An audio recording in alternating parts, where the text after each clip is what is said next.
لە بەرنامەی ئەمڕۆی کۆرکۆنێکشن دوای زانیاریەکان لەسەر هێرشەکەی سەرهەولێر و هەروەها دوای زانیاریەکان لەبارەی لێکۆڵینەوەکان سەبارەت بە هێرشەکەی سەر کۆنگرسی ئەمریکا دەخەینە ڕوو.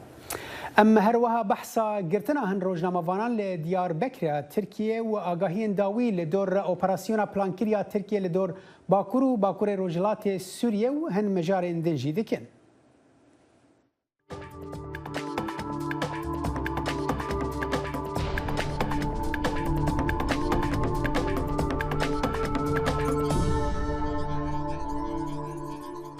وەزیری دەرەوەی تورکیا ڕۆژی چوارشەمە ڕایگەیان پلانی نەتەوەی یەکگرتووەکان بۆ کەمکردنەوەی قەیرانی خۆراکی جیهانی بە دەستپێکردنەوەی هەناردەکردنی دانەوێڵەی ئۆکرانیا لە ڕێگای ڕێڕەوێکی دەریاییەوە کارێکی ماقولە و هەروەها پێویستی بە گفتوگۆی زیاترە لەگەڵ مۆسکۆ و کیێف بۆ دڵنیابوون لە پارێزراوبوونی کەشتیەکان. مەولود چاوشئۆغلۆ گوتی کۆبوونەوەکەیان لە ئەنکەرە دەستکەوتی هەبووە و لێدوانەکانی ئەم دوایەی سەرۆک ڤڵەدیمیر زەلەنسکی ژوا پیشان دەدا کە ڕەنگە بنەمایەک بۆ گەڕانەوە بۆ گفتوگۆکان لە ئارادا بێت. لەگەڵ ئەوەشدا باڵوێزی ئۆکرانیا لە تورکیا رووسیایی تۆمەتبار کرد بەوەی کە پێشنیاری ناواقعی خستوەتە ڕوو وەک پشکنینی کەشتیەکانی و وڵاتە. وەزیرên derveyên Tirkiye û Rusyayê doh li Beştepe'yê civiyan û kombûna wan balkişan ser operasyona leşkeriya pêşbîniya Tirkiye li Bakurê Sûriyê di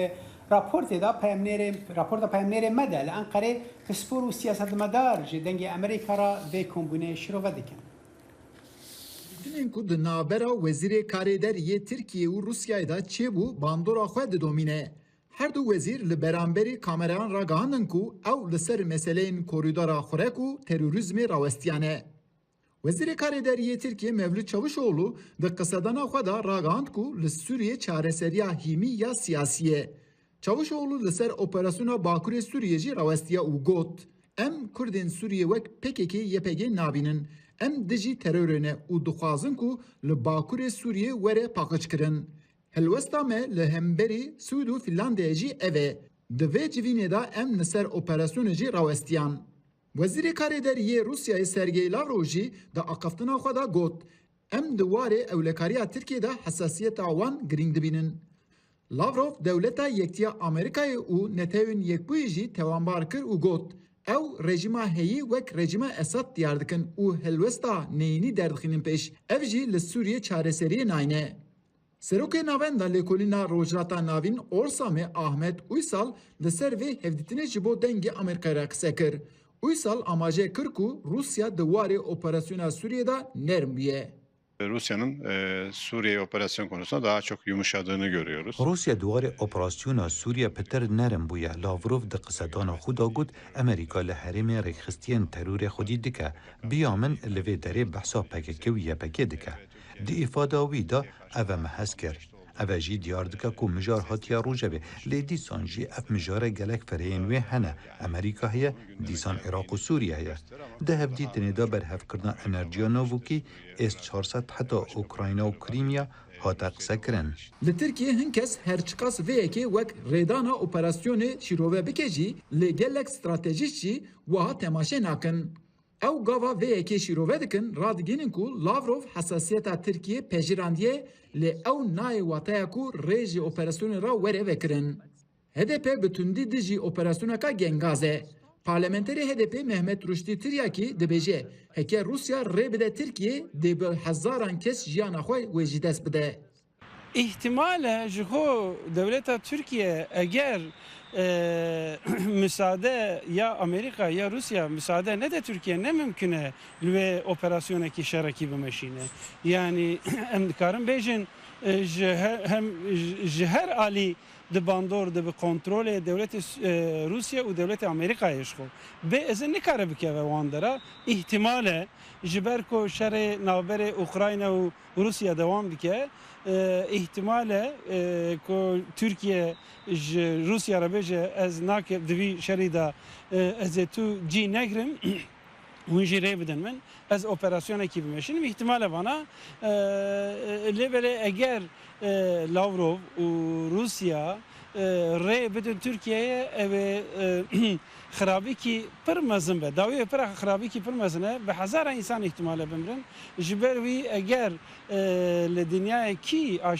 انسان کی آشتی خواسته به لازمه لهمره وی اپراسیونی بسکنه سردana Wezîrê Karêderiyê Rusyayê Sergey Lavrov wê ji bo Tirkiye çi bîne an jî neyne. Eva wek pirsekê hê jî zelal nebûye. Lê li gorî şîroveya tê amajekirin ku Rusya di şera Ukraynayê da gelek ketiye nav tengasiyan. Li ber vî jî dixwaze ku hin pêveberdanan jî bide Tirkiyeyê. Eyüp Demir, Dengê Amerîka, Ankara.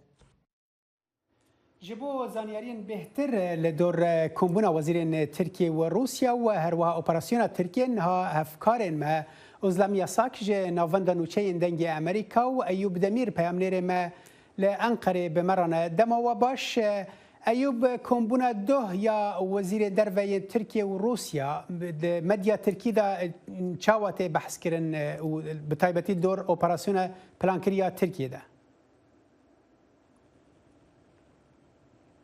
Jixwe li ser daxuyaniya Lavrov herîzê de şîrovetê kirin. Mesela Lavrov gotibû ku em fikara Tirkiye li cî dibînin. Rastî medya Tirkiye jixwe sedan not dibin kontrola desthilatiyê de dikarin bêjin ku ev medya tevahî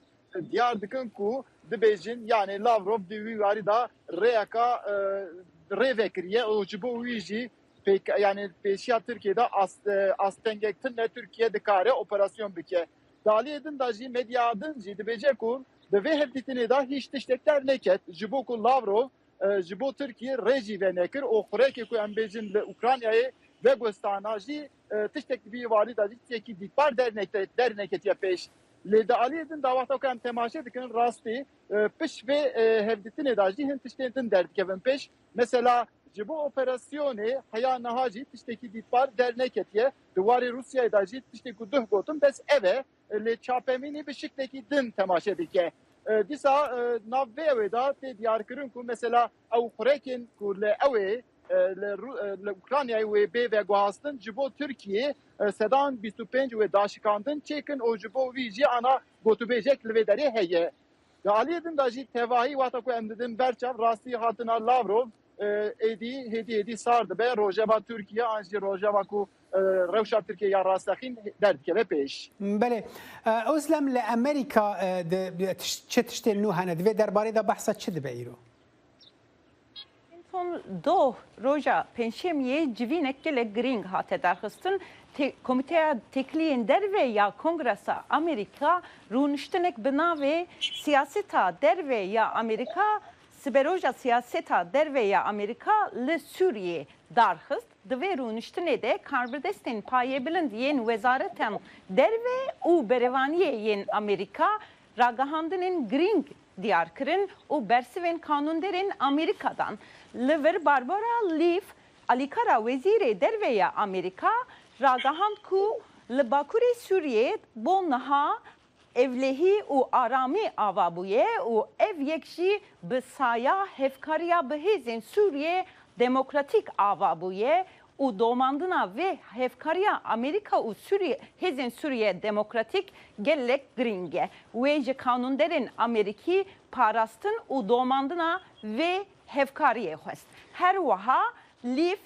ragihand ku wan karbidestên Amerîkî ji karbidestên Tirkiyeyê re fîkarên xwe û nêrînên xwe her wiha nerazîbûnên xwe ji karbidestên Türk re ragihandine. Ser vê daxuyaniya Leaf senatorekî Amerîkî jê pirsî gello ew Tirkiye ji plana xwe ya operasyonekî leşkerî dev berde yan jî na Leaf diyar kir ku li gor pêzanînên wa û pêşbîniyên wan mixabin wê Tirkiye ji vê operasyonê plana xwe dev bernede. Belê Özlem Eyüp li Tirkiye em bibêjin Kurdên Tirkiye di vê derbarê de behsa çi dikin? Em dizanin ku hinek ji wan renge bi aşkereyê di jî operasyoneke wiha rabinin hinek ji wan helwesteke nermtir bikin yanî Kurdên Tirkiye di vê derbarê de çi dibêjin? Li vê derê yani wexta ku em temaşe dikin bi vê nevê tedî Lavrov gotibû ku em hesasiyeta Tirkiye dizanin. Li rastî Kurd jî dipirsin ji Lavrov dibêjin ku baş e hûn hesasiyeta Tirkiye dizanin çima hesasiyeta Kurdan nizanin. yani ji bo wî jî li ser Rusyayê jî daxuyaniyê ku tê dîn ji aliyê Kurdan va rexne li ser Rusyayê derdikeve pêş. Ji bo ku pirsgirêka Kurd hê jî li Tirkiye wek meseleka mezin derdikeve pêş. Di aliyê din da jî wek Bakurê Sûriyê diyar dikin ku ciyê herî arame, ciyê herî ku mirov bikaribe li wê derê jiyan bike, rewşa ku wisa derketiye. Türkiye bi vê operasyonê dixwaze ku rewşa wê derê aramiya wê derê dûr bix, yani ji aramiyê dûr bixîne. Şîrovek ku tên kirin zêdetir li ser vana derdikevin pêş. Ji bo wî jî yani tê diyar kirin ku yani Türkiye pêwîstinê ku operasyoneka wa bike ji ber rewşa Türkiye pêwîstinê ku bi şiklekî wacî derkeve pêş. باشه ایوب دمیر ج انقره و ازدم یاساک ج ناوندا نوچه دنگی امریکا گلک سپاس بودم. گلک سپاس. دوو بەرپرسی باڵای یەکێتی ئەوروپا ڕۆژی چوارشەمە هۆشداریاندا سەبارەت بە کەمی خۆراک لە جیهاندا بەهۆی شەڕی رووسیا دژی ئۆکرانیا و گوتیانم جەنگە وای کردووە ئۆکرانیا ناتوانێت میلیۆنان تۆن دانەوێڵە لە ڕێگەی دەریای ڕەشەوە هەناردەی شوێنەکانی وەک ئەفریقا بکە. زانیاری زۆرتر لەم راپۆرتەدا دەبینین. دروژا چارشمی ده هر دو برپرسین هری آس بلند ده یکیتیا اروپا ده وشیاری دان ده درباری کمبونا خوارنی لسر آستا جیهانی جبر شر روسیا لدیجی اوکراینیا جبر انجامین وی شری ایدی اوکراینیا نما کاره به میلیونان تونین گنم به ریکا دریایا رش بشینه بر به ولاتین وک افریقیا سروکا کمیسیونا اوروپی اورسولا واندرلین و سروک انجمن اوروپی چارلز میشل گو سروکاتیا جوینا یکیتیا اوروپا دکه سروک روسیا ولادیمیر پوتین توان بار کرن کو او ری نادا اوکراینیا رولا خویا کفن شوپی ل بازار جهانی بلیزه و بکو دابین کرک سرکی ده بازار کلو پلین چاندنیه ده گو گنمجی یک جوانه whether cyclical or structural. اف دور پیچگرن ساره حشکه او حسابگیریه جعالی پوتن جبوهن ولات و ملتین هر هجار و لاواز ده جیهانه ده هر وهاجی خارن نها بویا بشک جی جبه خانا کرملن یا تیروره او ام ایدی نما کارن بدنگ بین وها سروکا کمیسیونا اوروپی واندرلین لباجار استراسبورگ لفرنسا جی پرلمانا اوروپی ره گوت و نرینی خواه آنی زمان جالی خواه جی سروک انجمن اوروپی چارلز میشل گوت گو یکیتیا اوروپا لگرینه دکه جبو گو کاربه سودی جی سزین سر روسیا بکه جبو آلیکاریا اوکراینیا دست سرکرنا مال و ملکین کس و سازین روسی ین کو سزال وان هات نبرین تی کوین بردست بو آلیکاریان و آواکرنا اوکرانیای و او تشتکی روایا کو روسیا داگیر کر بهای وی شری بده جبو نو آواکرناوی ولاتی. هر وهاجی واندرلین گوت گو دوی یکیتیا اوروپا بخبته دا گو هفکارین بازرگانی رازی بکه گو بازارین خواه وکری بهیلن و آلیکاری پیشکشی ولاتین دبن مترسیه ده بکن و پیشگریه بدن برفره کرنا برهمدانا خوارنی ل افریقای. لقمان احمد دنگی امریکا. هزن اوکراینی وکشینک تاکتیکی ج باجار سیورو دنسک ی روجلات ولت دنا برچاوان کو روجه 24 دمجمیران ج عالی هزن روسی و ت بمب بارکرن وزیر بروانی روسیا سرگی شویگو دبیجه هزن وان به تمامی هرمن نشتجیبون کنترل کرنه و تن مایک کو نافچه پیش سازی به دست بخن نزدیکی 800 سیویلن کو ج برشر آسمانه خو سپارتن کارگاه کیماوی یا آزوت لگوری پارێزەرێ کارسازێکی یوکراینی کو کۆمپانیاوی خودیا بنگەهەیە پارێزەرێ دومتری فرتاش بەحسا سیناریۆیەکە وەک یا باژاری ماریۆپۆلێ دکە کۆ بە سەدان سڤیل لەگەل سەربازین یوکرانی بە هەفتەیان دە کارگەها پۆلایە ئازۆفستالدا هاتبوون ڕاگرتن. کاردانەوەی خەڵکی سەرشەقامی قامشلۆ لەسەر هاوکاریەکانی ڕژیمی سووریا و حەسەدە چییە؟ زانا عومەر پەیامنێری دەنگی ئەمریکا پرسیاری لە خەڵک کردووە سەبارەت بە هاوکاریەکانی هێزە کوردیەکان لەگەڵ حکوومەتی سووریا بۆ بەرپرسدانەوەی هێرشەکانی تورکیا بۆ سەر ئەو ناوچانەی کە لە ژێر دەسەڵاتی کوردەکاندایە پێکەوە ڕای خەڵک دەبینین لەم بارەیەوە. مصلحة وڵاتێ مە ئەمش تەجریبە عەفرینێ و ڕەس العەینێ استیفادە بکەن. دەبێ جەیشێ سووری و قەسەد و ڕووس بگێن هەفتوو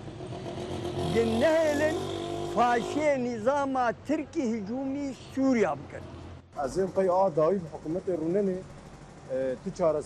چارەسەری لەبەر کێ ناڵێ بەرگۆ ینی نەم حکوومەتی ڕێش خۆ ئەمریکا ژمەر تشتی ناکە ڕاستیش دەربێتین ینی بخوا شتێ هات سەرێمە سەری کانیە مەدی ئینشەڵا نێ تو سەری کەسێکی خاستن منتیقامی ڕۆژاوا و ئینشەڵا وەختێ پێش دێ ئەوەی باشتر ببێ ئەوەی ملەتش بێ قەوقاعی و بێ وی هەمی هاان ئینشەڵا وێ دەرکەبێ بخۆ ئەم شەر ناخوازن ئەم ئینسانی چاوانە ئینسانی نه ئینسانی حروبانە ئەم ئینسانی توزانانی یان ئینسانی وی وڵاتی ڕوودنێن نعلمین حروبان نعلمی کوشتنێ نعلمی خوێنێ وشوا بێ تشتی ئەم ناخوازن حكومة سوريا اعتراف ما كربها باش بو يعني اما تشتك وقت من الجمل اذنه بدا ما باش بو يعني تشتك اعتراف كردان قربها باش بو لي والله ارتير نابي نمقبده يعني اوايا حياه جيبه دخوازي وضع فقرين جبري 2010 زي وقت بري سيطريه بك حياه جيبه ناخواز بده واتفاقي كبي حرض طرف شويه تنازلات بكن وحرض طرف شي ضغط سرواهي نأنج سري خوش شوني ويفضلون النا في طرفي روسيا جوار قوتيه وطرف دشي امريكا جوار قوتيه وطبعا افتش نارينا ما تهديدات تركي جي تشتكي هي يعني تركي تهديدات تركي جي هي انه بقي اتفاقيتي املت سري خو جادين سرب عليف بمرتاح رازي نما برافي بفكري نما بهجره بفكري ابقيش صحيح مريه جبر كرد سر خاكا خونه يعني نجع زمانه هاتنا وبرابانيا هيزن كردي يان كرداد دهريمت كريه بحزاره شهيدانين بر في خاكده وكرد تجاراجي وقت بيجي پرچبونا خاكا سوري آيك بوي نخواستنه لي مافي ونا وكو مافك ملتكي ده سوريا تگرك بنفسان هر درباره وی مجاره ده پیامنیر مل کوبانی محمود بالجی بیرو بوچنا خلکی بر که ام بهورا ببینن او چه دبیجن تدي يعني تركان بفا دعاية خو هجميك وشمال شرق سوريا بكن هدفي وان جي ياك أزمي خو داخلي يعني هناك كاركرم بدن داخل جبو انتخابات لبيش أردوغان هنا نقطة دياجي أو طبعا كنت دست تركاك هذا تقصير ناكن وبخوازن في منطقة في شريط حدودي بداس خاخن لا تدي دول هنا يعني دول مستر هنا روسيا أمريكا هنا أزمي بلكي مجال نادنا تركان كترك في دوري الرابن طبعا يعني أمكانه بن كرد قصد وطبعا كتافي كو هذه كرديش دي أو جدا باشدار بد وأما كانه بن المفاوضات هذا نظام را خرطر بنا و بلکه امکانه بن هناك موافق کردان جی دست خواهد هبونی یعنی اگر کو به دامانک جبو پارستنی و منطقه چرا براوره هی ام سورینه ام کرد سورینه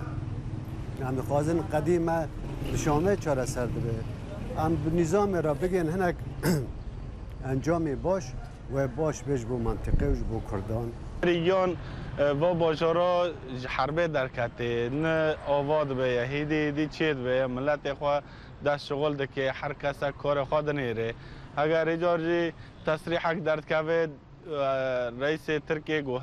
اگر دبی اسکیر شکه بکمه کار شغل و ایشگی دست کنه ملت گیل هفت که آرامی نامینه ترس و خوف که جملت رادبه ایجار ای دهجره ای درد که دروا یعنی ملت وی داره گیشکل هفت شاش دبه و ای دیانجی گو بخوازن نخوازن ویا عرض سوریه پارچاک سوریه ده و یک بونو عرض سوریه خواسته که گیانه اگر ارتش سوریه سر سینور بلاد به ای کرمان جان بلاد به حرد جمع یکن خوازن آرامی چه به باجار ما گیشکل سلامت به بود 10 سال نه جرکو سوری سوریه دست به و کرمان جان حدودی خواهیش که ضبط کرده هم بین تهدیدات ترکی هر سال مرا هنه وقت هر فتره نه تهدیدی که نه کار دیمنه نه شغل دیمنه ترسه ملت گیب خودکتیه خورد کو بادا نمون مثلا مناطق ما نمون چند رونه تهدید خواهیم زیاده بونه و باشا نخیره هنه دبی انه که قصد و رژیم سوریه به هدر دست خوبیه کن حرس حدود دا که ام خود بیجن یعنی که از یکیش خورده کرد از خود و چه که پری خوشه جبر که خراب چه نبه خرابون چه نبه حرب چه نبه هجرت چه نبه تجاران منع گفته انه ام که دولت اگر خواهی هانا مستقل چه کنه ام جزء اگه سوریه نه و ام گیش کیش دمینن به هدر کرد عرب سریان و شوری گیش کی یکن تخلافی تنه ام خوازن سلامت امن هبه امان هبه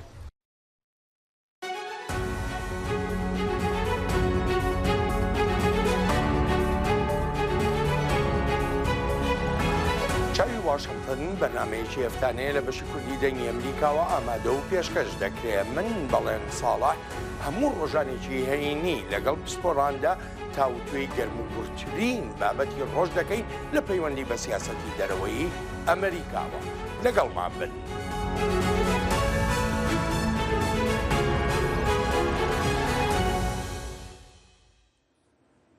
لێژنەیەکی سەرەکی ئەنجومەنی سیناتی ئەمریکا ڕۆژی سێشەمە بژاردەی جۆ بایدن سەرۆکی ئەمریکا بۆ سەرۆکایەتی ئاژانسی میدیای جیهانی ئەمریکای خستە بەرباز. ئاماندا بنێت کە بەڕێوەبەری پێشووی دەنگی ئەمریکایە بە لێژنەی پەیوەندیەکانی دەرەوەی سێناتی گوت کە دەبێتە سەرکردەیەکی پراگماتیک و ئامادەیە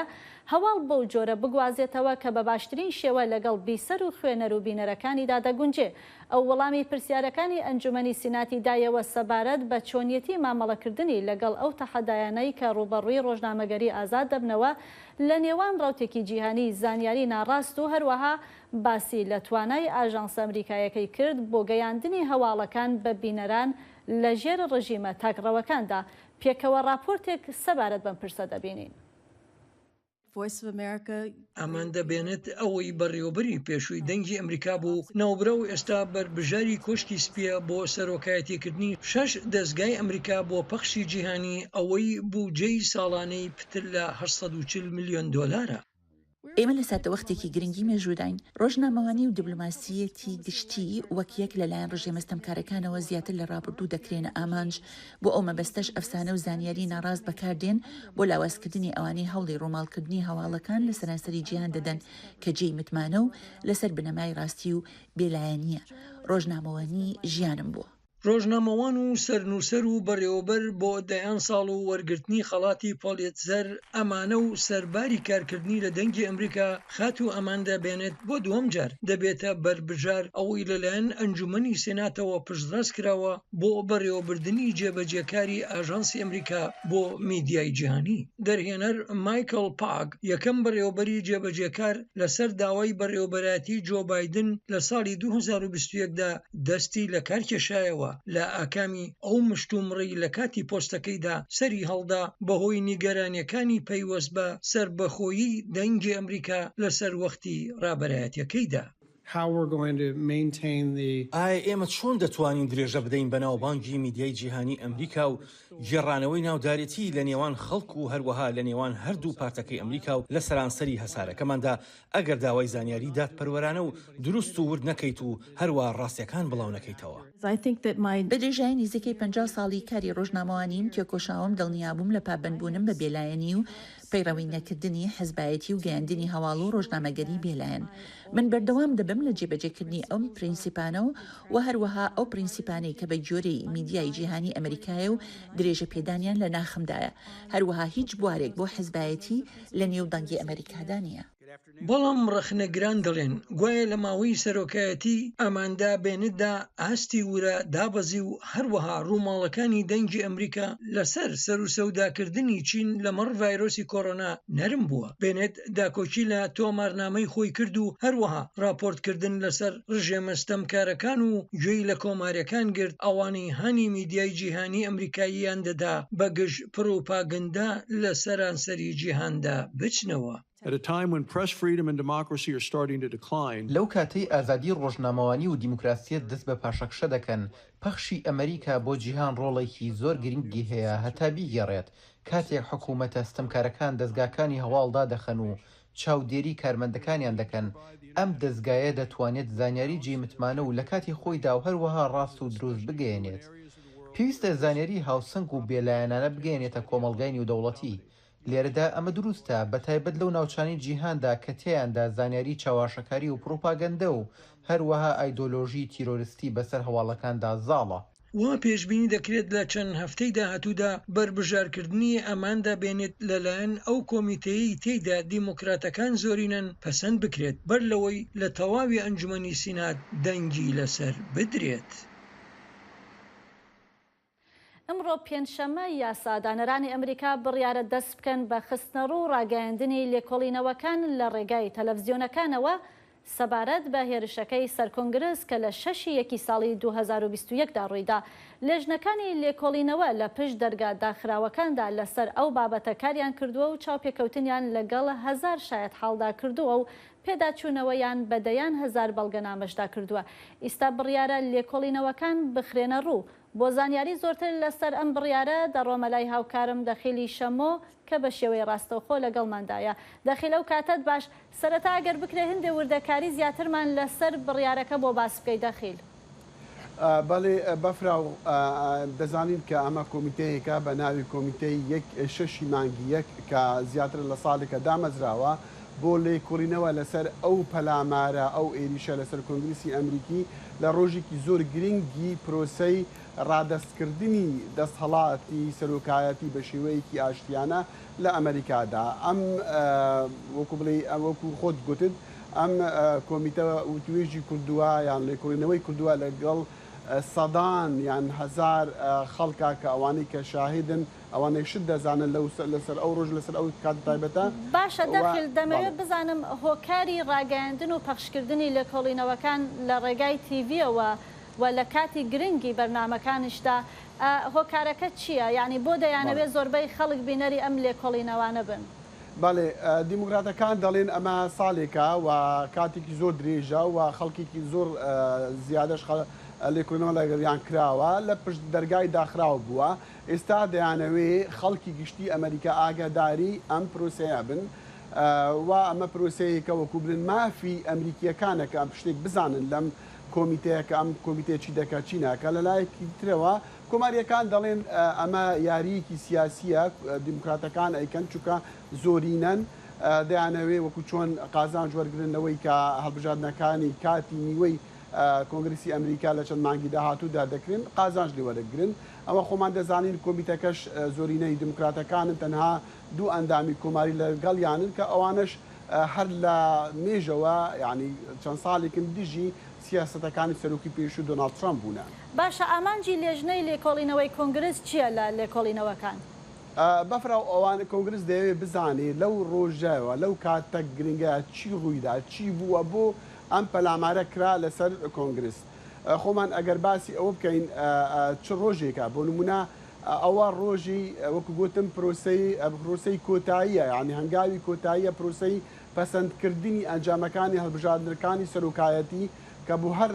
4 ساڵ جارێک دەکرێت. ئەوانە لەو ڕۆژە جێگری سەرۆکی ئەمریکا ئەو وەختە سەرپەرشتی کۆبوونەوەکانی کۆنگرس دەکاتون بە تایبەت لە ئەنجومەنی سیناتە بۆ ئەوەی ئەنجامەکانی هەڵبژاردنەکان بە فەرمی پەسەند بکرێت. لەو ڕۆژە نوێنەرانی هەموو ویلایەتەکان دێن لە کۆنگرس ئامادە دەبن و ئەنجامەکان ڕدەگەێنن. لەو ڕۆژەداران پێشتر ئەو کاتە دۆناڵد ترامپ خۆمان دەزانین کە دانی بە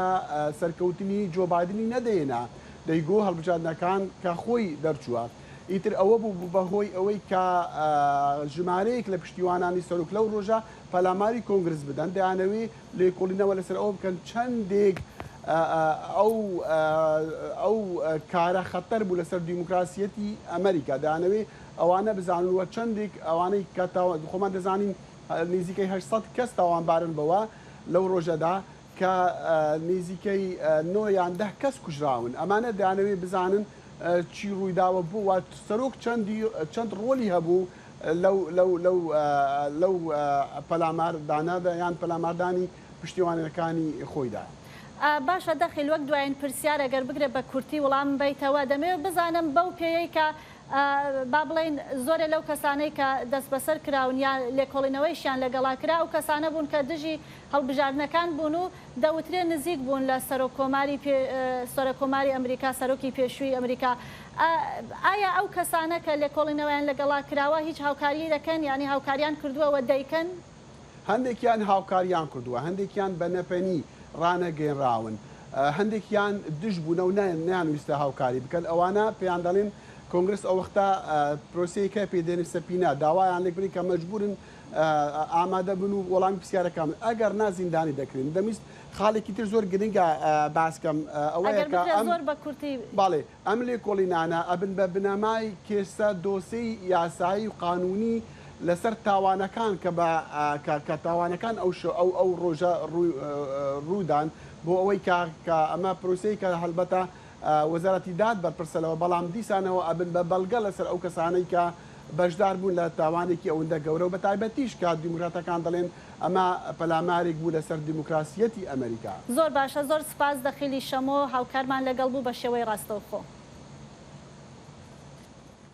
سەرۆکی ئەمریکا جۆ بایدن ڕۆژە چهارشەمێ بانگ لە سەرۆکن ئەمریکایان کرد دا بچەسپینن کو دەموکراسی کار دکە دەماکەوی پلانین خۆردکردنا هەفکاریە ئابووری و باشکردنا تەندروستی و گەیشتنا خواردنێ لە هەرێمەکە کو چین لێ پێش دکەوە ڕاگەهاندن. دێ پێشوازیکردنا سەرۆکاندا لە لۆس ئەنجلسێ بایدن لە جوداهیان مکرهات و قالە دەموکراسیە وەکوڕیا هەری باش ji بۆ پێشفەچوونێ کرد دەمەکێدا کو سەرۆکی مەکسیکێ ڕەت کرد کولکۆمبوونێ ئامادە بە. بایدن پلانسازیەکە نو یا ئابووری لە سەرانسەری هەرێمێ نیشاندا کو وەکو بیرۆکە مەزم بوو لێ جعالیە پێگیریاندا کێم بوو دەمەکێدا کو تسۆزین گەهیشتنەکە بەرفرەهتر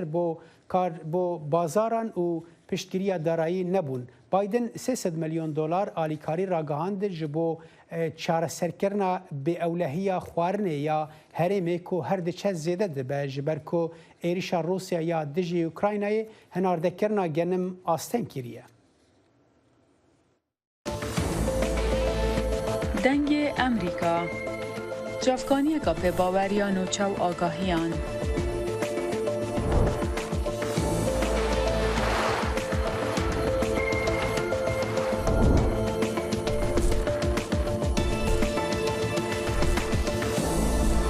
برaya malper û platformên mîdya civakiya dengê Emrîka bala xwe bidin pêzanîn û nûçeyên cîhanê.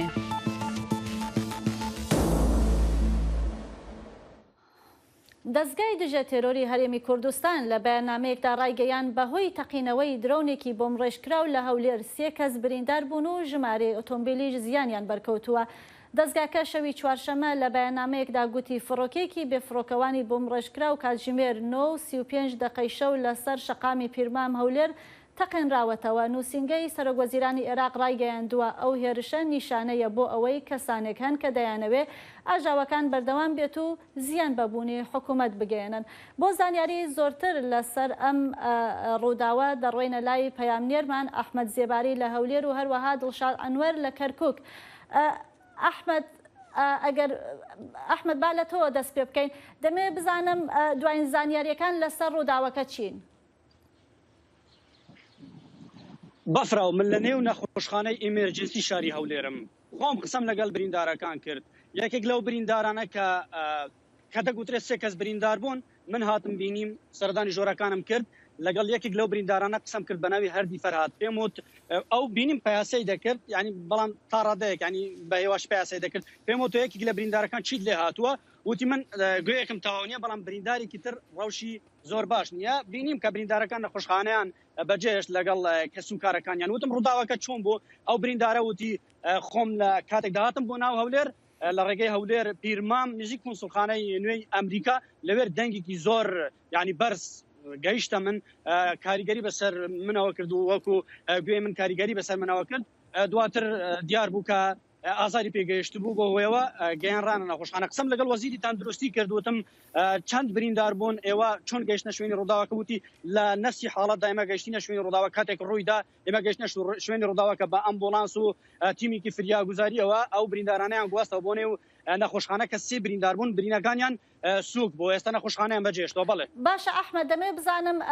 ئەوانە خەڵکی ئاسایین چونکە دەنگۆی ئەوە هەیە کە کەسێکی ئیسرائیلی کوژراوە ئەمە تا چەند ڕاستایە پشتڕاست کراوەتەوە؟ من ئەو سی بریندارانەی کە بینیم هاوڵاتی بوون هاوڵاتی ئاسایی بوون بەڵێ ئەنجومانی ئاسایشی هەرێمی کوردستانیش لە ڕێگەیان ڕاوێک دەڕێگەیاندووە کە ئەو درۆنانەی بەکار هاتوون لە شاروچکەی پردێوە بەکار هاتوون بۆ بە ئاراستەی هەولێر یعنی وەک ئەنجومانی ئاسایش دەڵێتن هەندێک سایتی فەرمی سەر بە هێزێکی ناوچەی وا بڵاوی کردوتەوە کە ئۆتۆمبیلێکی ئیسرائیلی کراوەتە ئاماج و کەسێکیش کوژراوە بەڵام وەک ئەنجومانی ئاسایش دەڵێت بۆ خەڵکی هەولێر و هەرێمی کوردستان و ئەوانەی کە شوێن و جۆری هێرش و لەکەوتەکانیان بینیوە بە چاوی خۆیان بۆ ئەوانە مەسەلەن ئەوانە دەزانن کە ئەو شوێنە کوێ کراوەتە ئارمانج شەقامی سەرەکی بووە ینی کە کراوەتە ئامانج ئەنجومانی ئاسایش دەڵێتن ئەوانەی کە ئەم هەواڵانە بڵاو دەکەنەوە دەیانەوێ شکستەکانی خۆیان پەردەبۆش بکەن ئەگەرنا بە ناو جەرگەی پایتەخت و شارەکانیان بپارێزن دەڵێن ئەم هەواڵە بۆ خەڵکی هەولێر و ناوچەکە مایەی گاڵتە جاریە داوا دەکەن کە سەروەری خاکی هەرێمی کوردستان و عێراق بپارێزرێت بەڵێ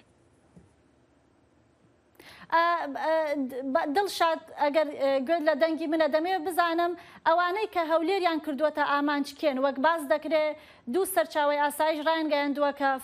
ئەو فڕۆکە بێ فڕۆکەوانەی کە با بڵێن هێرشی کردووە خراوەتە خوار ئایا ئەمە هیچ زانیارێکی داوەتە دەستی بەرپرسانەوە بۆ ئەوەی کە دەستنیشانی بکەن کە هێرشەکە لەکوێوە کراوەتە سەر هەولێر؟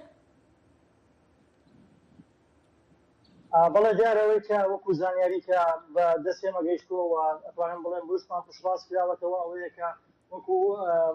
بڵێن بەیاننامەکەی ئەنجومەنی ئاسایشی هەرێمی کوردستانی ئاماژەی پێکردووە کە هێرشەکە لە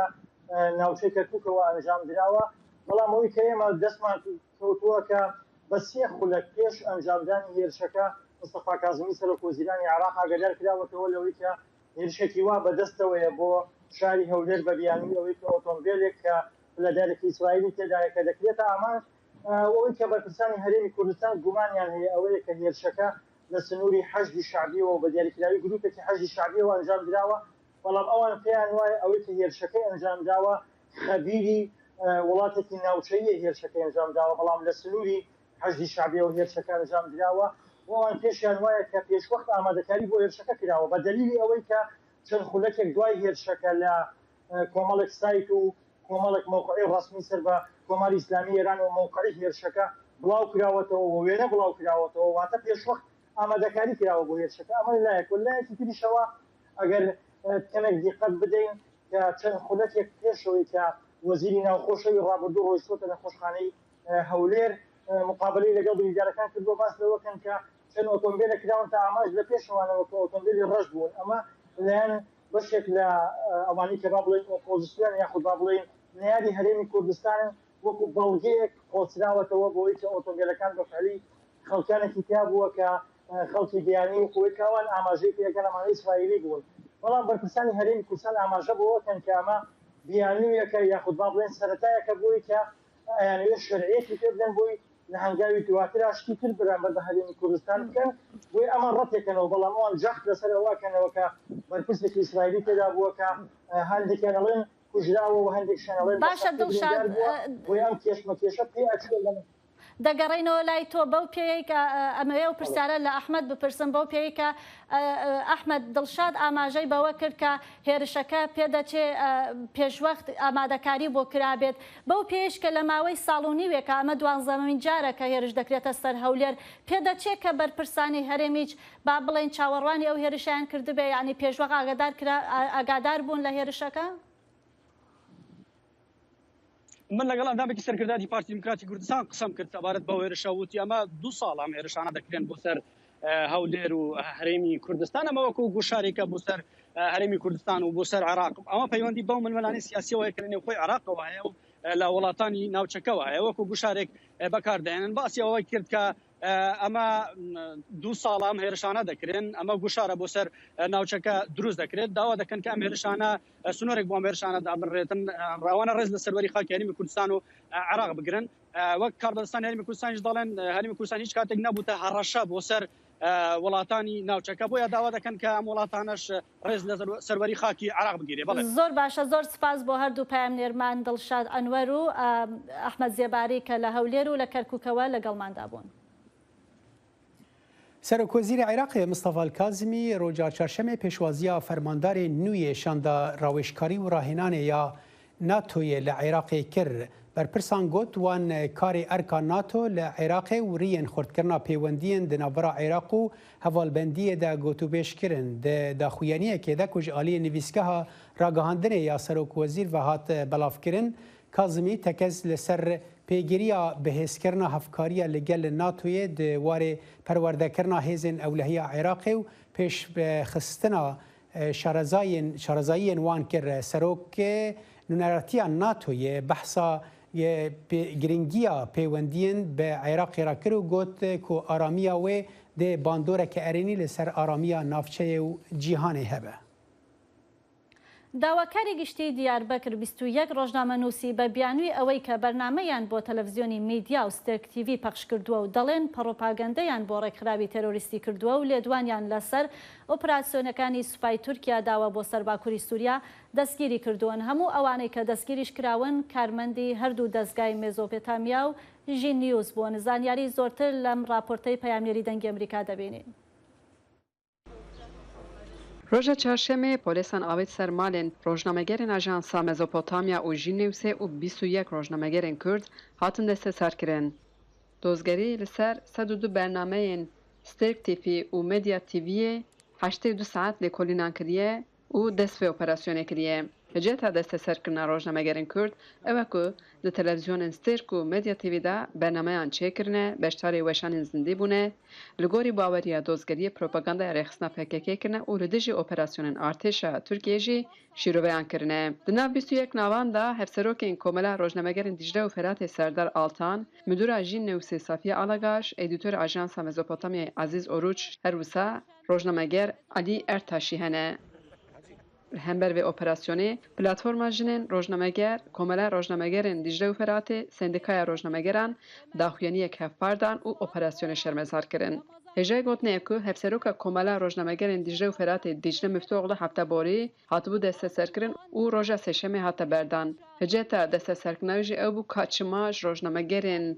گرتی را پرهنارتیه گرتیگه. روزک پشتی که دیجده هات بردانشی هفسروکی کاملی سردار آلتان هات دست سرکرن دگل 20 حوالی خواه که افجار دیجده مفتوغلوش بوی سردار آلتان و حوالین خواه داخویانیه دام. دیجده مفتوغلو گوت نهاد ناگهاندن نیز حکومت دا تخواستن دیدباری یک چکن وکی که روزنامه‌گر باسکن راگهاندن رخصنا کجکنه. Ancak sanki gizli نيرينا كي وصا تشتكت قي هفالن ما كارن قدغا وفشارتي دكرن لي اف ادعاءنها يدجي هفالن ما تشيكرين همي فالا ودراون روزنامه‌گر جنوچين خوا برپرسا نج بوليتيكن وشاندنا دزگاه کار دکن راپورتن خوا دشینن ام دل همبری زخته و تندیه و سیاستن شر سریداناینن. Yiyeceğimizi yineliyoruz. بردبکه پلتفرم روزنامه‌گران جنین مزوپوتامیا روزا متیناجی ifade کرد لولاtek گر روزنامه‌گر و روشنبیر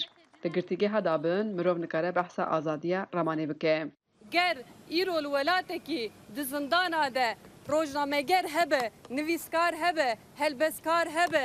Ger îro digirtîgehên welatekî de rewşenbîr hebin, em nikarin li wî welatî behsa demokrasiyê bikin. Em nikarin li wî welatî behsa azadiyê bike. Em nikarin li wî welatî behsa fikir û ramanên azad bikin. دیجده مفتوغلو و حقیب اوخان درباره به اپراسیون ده حزر نرین خواه و مترسین خواه و ها آن زمان. Yani 10 sal beri ju sernavê keceke da hem pir kes akademisyen, siyasetmedar, rojnameger hatibûn girtin wê çaxê jî heman hincet gotibûn niha jî heman tişt dibêjin wê demê gotin cemaata Gülen vê operasyon kiriye wana savciyê wan vê tiştê amade kiriye îro jî MHP buxa vê operasyonê dikin û navên cuda sermeda datînin û dibêjin hûn teröristin em vîya qebûl nakin. Fikara me jî heye ku divan demin heyî da di rojevê da operasyona li hemberî Federal Kurdistan Herêma Federal Kurdistan operasyon li hemberî li Rojava yani başûr rojhilatên Sûriyeyê evana di Rojava Tirkiyeyê de desthilatdarî yekser di nava konseptekî da لسر خبردانکی دکن و دخویه که پروژه کی وانا هي دجوینا ملیه اولهیه ترکی دا و امبیشن دیپلماسیا کو رادگی هیننده اوانا به کو و شرنجی دست نشان دکن و احتماله که پرمزن جبر کریارین خوی جبو روزن پیش اوا ارشا پیکاتیا و چاپمانی آزاد تی خواستن کو به حالتی به بدن کنو به لواز کرن خەجیجان فاقی دەنگ ئەمریکا دیاربەکر. ji bo gihandina ava herêmê bo Iraqê çandina hin berheman cotkaran dê were sînordarkirin ji ber guhertina keş û hewayê kêm baran û hişkesaliyê berhemên cotkaran bi temamî kêm bûne û hikûmeta Iraqê hişyarî daye cotkaran ku hin berhemên ku pêwîstî bi gelek av heye neçînin bi taybetî birincê da ku av ji herêmê bigihêje başûrê Iraqê. جوتیاران کۆڵ نادەن لە ئەنجامدانی کشتتوکاڵ و چاندنی بەروبوومی ناوخۆیی سەرباری ئەوەی زۆربەی ساڵەکان بەهۆی هاوردەکردنی بەروبوومی دەرەکیەوە ئەوان زەرمەند دەبن. جوتیاران دەڵێن وشکە ساڵی و خۆڵبارین وای کردووە ئەم ساڵ بەروبوومیان کەم بێت. لە کاتێکدا ئەم ساڵ لە هەموو ساڵەکانی تر زیاتر بەروبوومی ناوخۆیی ڕەواجی زیاترە. بەڕبوومی ئەمساڵە بۆنەی ئەوەی ئەم خۆڵبارین و کەم بارانیوە زۆر دواکەوتووە عنی ئەبە ئەسان هەموو تەماتەیسە دەرچوایە بەڵام هێساوەتانی ها تازە گوڵەکە و تازە بەریدا کردە یعنی زۆر فەلاحی وایە ینی مەسرفێ زۆر زۆری کردە هیچ زمانێکشی نییە ئایا حکوومەت یان ئەگەرەگو لە بازارە بۆی بفرۆشە فرۆشە لە بازارش بۆی نەفرۆشەیە مەجبورە فڕێدا چەند ساڵا فڕادریا بەڵام ئەمساڵ تا ئیسە باشە ینیسە تەماتە تا 400 و 500 بامێسە حالیان سی چوارە ینی ئەمساڵ شتەکان کەمە بەڵامێکم باشە سەریسە باشترە. ناو بازاڕەکانی هەرێم پڕە لە سەوزە و میوە بەشێکی زۆر لە بەروبوومەکانی بازار هاوردەکراون و بەشێکیشان بەروبوومی ناوخۆیین. بەڵام وەک فرۆشیارەکان ئاماژەی بۆ دەکەن بەروبوومی ناوخۆیی خواستی زیاتری لەسرە. تاکو ناوخۆی وێسیای ئەمە هیچ بەرەمێتر نارینە بازارە لەبەرەوە مشتری و خەڵکەکەمان زیاتر بەرهەمی ناوخۆیە خوا بۆ نمونە کوولەکە بامی خۆمان تەماتە خەیار ترۆزی ئەم نوعشتێرە خەڵک زیاتر سەرفێکە لە میوەکانیش بە هەمان شێوە خۆخمانەیە ئاڵومانەیە قەیسیمانەیە ئەمانە زیاتر سەرفەیە لە بازار زۆر شتێ چاکنەمانە بەڵام ئەمە تامی وێسیایە تورکی و ئێرانی نەیارین. گەرساڵانی ڕابردوو گرفتی جوتیاران ساغ نەبوونەوەی بەروبوومەکانیان بێت ئەوە ئەم ساڵ کەماویش یاتە سەر. بە شێوەیەک حکوومەتی عراق لە ڕێگەی حکوومەتی هەرێمەوە ئاگاداری کردوونەتەوە نابێت هەندێک بەروبووم بچێنن کە ئاوی زۆری دەوێت بە تایبەت برنج. ئەمەش لە پێناو گەیشتنی ئاوی ڕووباری سیروان بە ناوچەکانی تری خواروی عراق. بەرە وەڵاوە تو سیروان خۆتێ بینی لە 20 ئایتیان نەماوە ساڵای پێشوە نە ئایتیا بوو عنی کەس پێویستی و ئاو نەبوو هەموو جۆگەکان پڕ و بەڵام ێستا تەنانەت حکوومەت عێراقی هاتە گێچەڵی کردە فەلاح ئەم ناواڵێ ئەبێ ماش و مەرەزە و ئەم شتێ لەمەکەن. کۆڵنەدانی جوتیاران و دەستبەردار نەبوونیان لە کشتتوکاڵ لە کاتێکدایە لەلایەن هیچ کام لە حکوومەتی هەرێم و عراقیشەوە پشتیوانی ناکرێن تا بەروبوومی زیاتر بخەنە بازاڕەکانەوە. دڵشادەنوارە دەنگی ئەمریکا گەرمیان. بەێ بەفرا و ینی لەسەر ئەو بەحسا چەمێ سیروان کرد ژبری ویژی لە هەرێمێ جەقجەق هەیە دژلە هەیە هەمووی مەستر فرات هەیە بەسەر ئەو هەبوونە وان چەمان دەژی تەفدا هشکە ساڵی هەیە و